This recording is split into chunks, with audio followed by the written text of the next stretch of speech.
Si vous regardez le Japon de l'extérieur, vous verrez ceci. Des robots, des technologies de pointe, presque zéro crime. Une culture incroyable, la troisième plus grande économie du monde.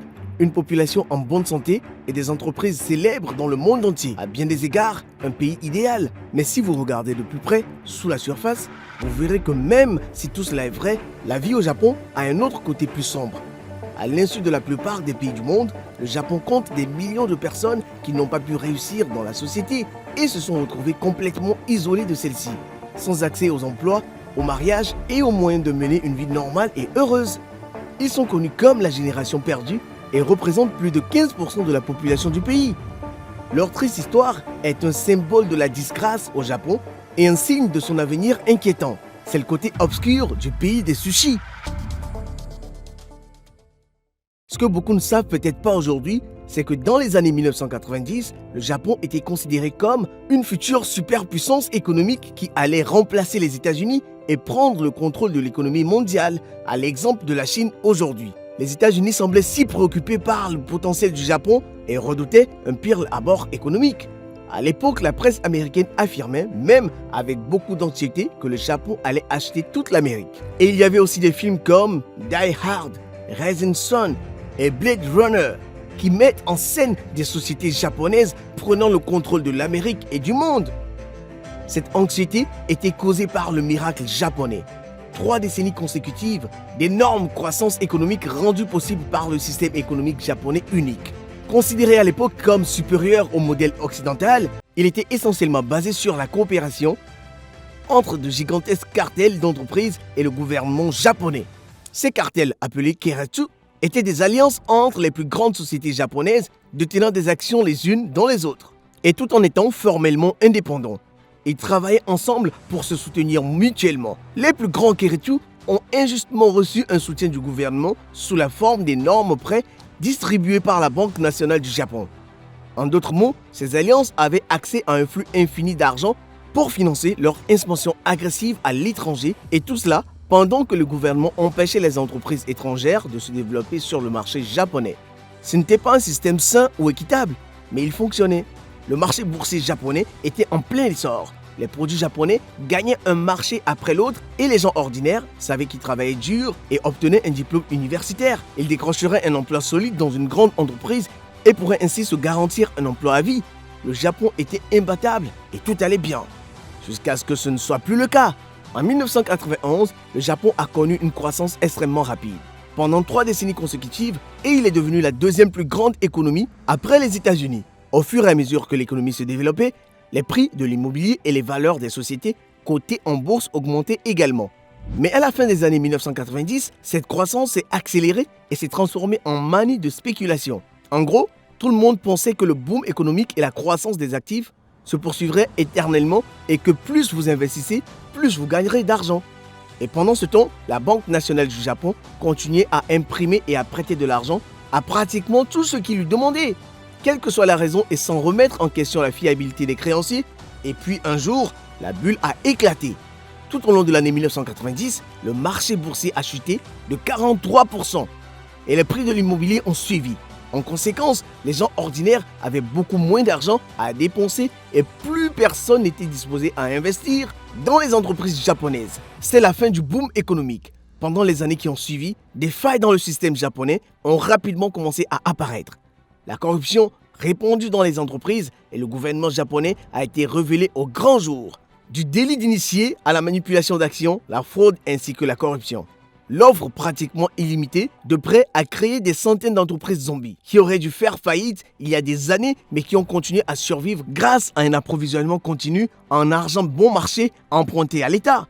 En 10 ans, le Japon est passé du statut de tigre de l'économie chevauchant, le miracle japonais, à celui d'homme malade de l'Asie. Mais même si c'était une chute drastique, ce n'était pas si unique. Les économies des différents pays connaissaient des hauts et des bas, et c'est normal. Mais au Japon, c'était différent. Contrairement à d'autres pays, le ralentissement économique au Japon a eu des effets dévastateurs sur toute une génération. Des effets dont des millions de personnes ne se sont jamais remises. Alors, pourquoi était-ce ? Eh bien, pour répondre à cette question, nous devons comprendre la culture japonaise du travail et de l'embauche, qui est, pour le moins que l'on puisse en dire, très intense. C'est une culture assez spéciale comparé aux autres marchés du travail dans le monde.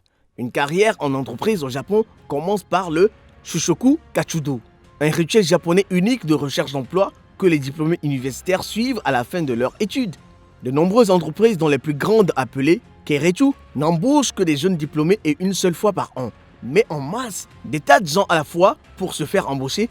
Les jeunes diplômés passent par le rituel de la recherche d'emploi avec plein d'entretiens en groupe et de séminaires auxquels doivent se soumettre des milliers de personnes vêtues de costumes noirs et blancs identiques. C'est comme ça qu'ils obtiennent un emploi qu'ils vont garder jusqu'à leur retraite, conformément à une autre politique commune connue sous le nom de Shushenkoyo ou emploi à vie.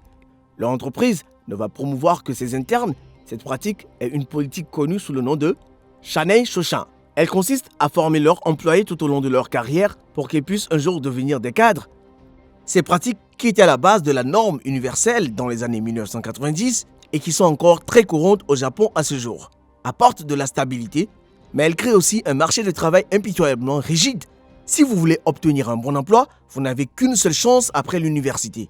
Et une fois que vous êtes embauché, vous restez dans une entreprise pour le reste de votre carrière. Mais si vous ne le faites pas, vous êtes laissé pour compte et les portes de la plupart des entreprises vous resteront fermées pour toujours. Cependant, ce rituel a été rompu lorsque le boom économique a pris fin. Car pendant le boom, ce n'était pas si dur de trouver un emploi dans une entreprise. Après 1990, la plupart des entreprises ont arrêté de recruter pendant presque 10 ans. Afin de garder tous leurs employés à vie pendant la crise économique, ils ont finalement repris l'embauche au XXIe siècle. Bien que trouver un emploi soit devenu plus difficile depuis, mais c'était trop tard pour toute une génération de diplômés dans les années 1990, car les entreprises préféraient les jeunes diplômés.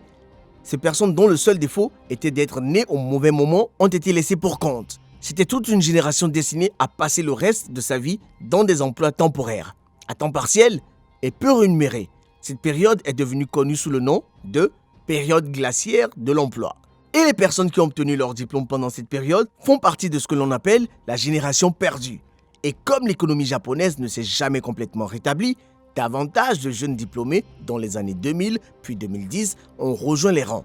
Ainsi, la période des 30 dernières années est devenue connue sous le nom de décennie perdue.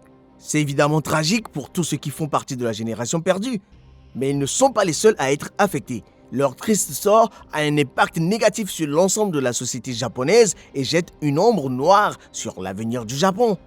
Il y a toute une génération de personnes dans la trentaine et la quarantaine qui sont complètement absents du marché du travail. La plupart vivent chez leurs parents, mais aussi à leur charge. Ils n'ont jamais été assez stables financièrement pour fonder leur propre famille et ils n'ont jamais eu d'emploi convenable. Environ 15% de la population, ce qui représente près de 17 millions de personnes, font partie de la génération perdue et constituent le groupe d'âge le plus important pour l'économie. Car ce sont les personnes dans la trentaine et la quarantaine qui dépensent généralement le plus pour leur famille. Le logement, les crédits et l'achat des voitures. Ils font tourner le moteur économique. Mais au Japon, il n'y a plus personne pour le faire. Pire encore, pour son économie, le Japon fait face à ce que l'on appelle super vieillissement. Ce pays a le pourcentage le plus élevé de personnes âgées dans le monde. Avec 30% de la population, il vieillit plus rapidement que n'importe quel autre pays et c'est en partie à cause des millions d'enfants que la génération perdue n'a jamais eu. D'ici 2050, la proportion des personnes âgées et des personnes en âge de travailler sera de 1 pour 1,3, ce qui signifie qu'il y aura presque autant de personnes de plus de 65 ans que de personnes entre 15 et 64 ans. Dans tous les pays du monde, les personnes âgées dépendent des cotisations payées par ceux et celles qui sont en âge productif. Mais au Japon, cela ne sera tout simplement plus viable à un moment donné.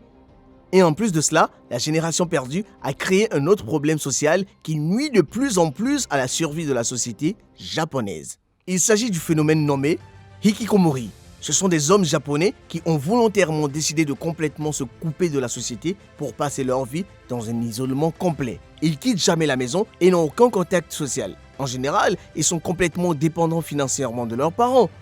Les premiers hikikomori faisaient partie de la génération perdue. Ce sont les hommes aujourd'hui dans la trentaine et quarantaine qui ne pouvaient pas répondre aux exigences attendues par la société japonaise, c'est-à-dire obtenir un emploi, gravir les échelons de carrière, fonder une famille et subvenir à leurs besoins au lieu de totalement abandonner. Mais finalement, ils ont été rejoints par d'autres jeunes générations qui, bien qu'ils aient eu la chance de rejoindre le marché du travail, l'ont simplement trouvé trop stressant et compétitif. Aujourd'hui, il y a plus d'1 million de ces hommes dans la société japonaise et beaucoup d'autres sont sur le point de les rejoindre. Ce phénomène social est en train de devenir rapidement un problème courant qui affecte toute la société. Le gouvernement japonais est conscient de l'impact extrêmement négatif de la génération perdue et le nombre croissant de hikikomori sur la société et l'économie japonaise. Et il a annoncé qu'il essaierait de les aider à se relever, ceux qui sont isolés de la société. Mais jusqu'à présent, il y a eu très peu de succès. Le problème est que l'économie japonaise ne se porte pas encore assez très bien et en même temps, elle a toujours une culture de travail extrêmement rigide. Non seulement les gens sont censés travailler de très longues heures et se conformer à une hiérarchie stricte, mais de nombreuses entreprises suivent toujours le même modèle d'emploi à vie. Les entreprises n'embauchent qu'une seule fois par an et promouvent uniquement au sein de l'entreprise. Tout cela empêche les employés de prendre des pauses ou même d'obtenir une seconde chance s'ils sont recalés à l'embauche. Et donc, des millions de personnes sont bloquées et leur nombre ne cesse de croître à mesure que de nombreux jeunes échouent dans ce système impitoyable et finissent par abandonner.